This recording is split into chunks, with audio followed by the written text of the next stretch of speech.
Hi, welcome.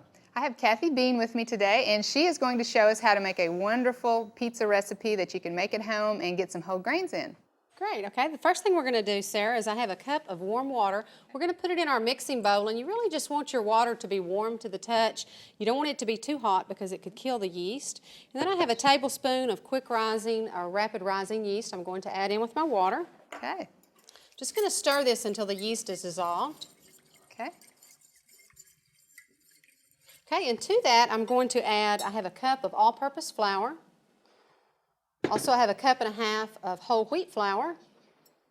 We have a teaspoon of salt, teaspoon of sugar, and I have two tablespoons of vegetable oil.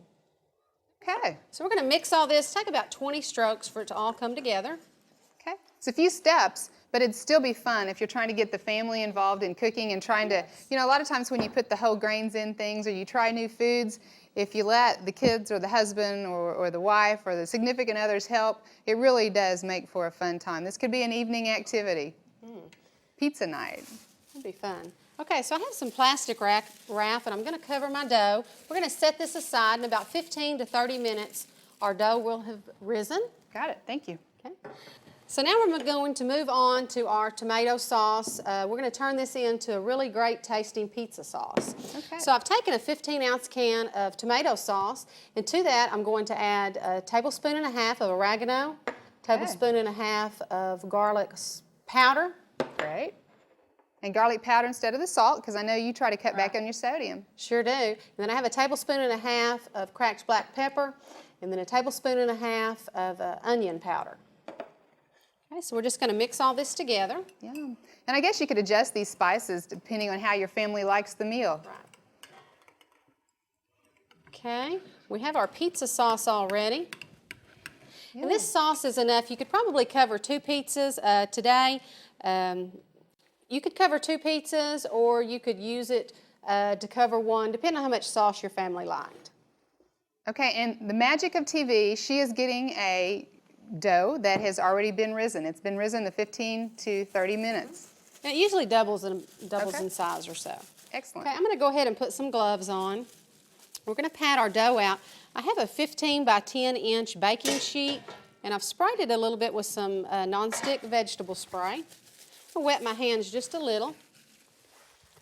Okay, we're just going to dump our dough out into our baking sheet. You could also do this in a round pizza pan, would be good. Okay, we're just going to spread it. Well, I know what my kids would like to do. They would not like the gloves, and they'd like to get their hands wet, but then they'd like to get it, you know, kind of mush it around and get it thin. My son likes thinner pizza crust, so this is kind of where you can make your own. You could divide this dough by 2 and have 2 thin crust or 1 medium. Okay. All right, so we have our dough patted out in our pan. Now we're going to go ahead and add our pizza sauce to the top of that. That looks great. It does. So like you were saying, if you like a lot of pizza sauce, you can add the whole thing. If you like not as much, add a little bit less. But right now you're adding the lycopene-rich tomato sauce to the pizza crust that has the whole grains in it. So nice addition. This is going to be good. Okay, so we just spread the pizza sauce out. I have a variety of toppings that we're going to use. I have some mushrooms, I have some black olives, also have some chopped green bell pepper. Okay. And I have some chopped onion, and I have pepperoni. Okay, so I'm just going to spread all this out. Okay, this is great about making it at home is that if you don't like pepperoni and you just want veggies, you just put all the veggies on there. You can make pizza half and half, or you know how you can get the pizzas that are in fourth when you buy them out and they can have different toppings? Right. You know, this is where you could have somebody could make their own topping square. Now this will make 12 servings. So this is a good thing to remember portion size, to watch our calories, to try to get the whole grains, to try to maybe add, you know, a fluffy salad with it so we can get some chewing action, get some veggies going, and then maybe we could stick to the 1/12 portion size. But, you know, we're just used to eating so much as Americans, we just kind of have to learn to cut back a little bit or exercise a whole lot more. Isn't this pretty? Ah, it's beautiful. All different colors coming together. I really like the black olives.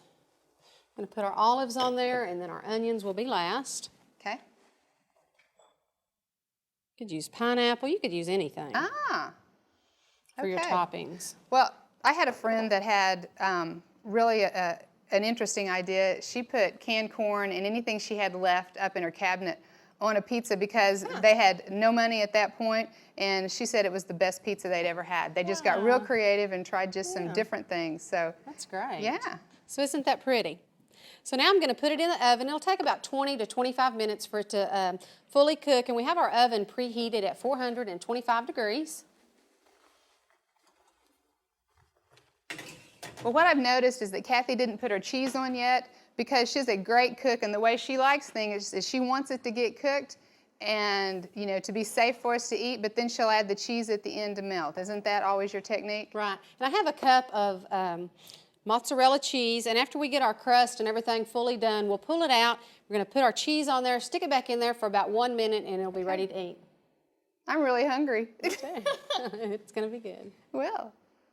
Oh, Kathy, this looks wonderful. Oh, doesn't it? Sure does. Now, I know that you have older kids. Do they love this pizza? They love it. My whole family loves it. That's wonderful. Well, my young kids love it, and they love having choices, and we adults do too. So it's nice that this gives you the option. You can put on it what you want, leave off what you don't want, and I just love that we're getting more whole grains in our diet this way. This is great.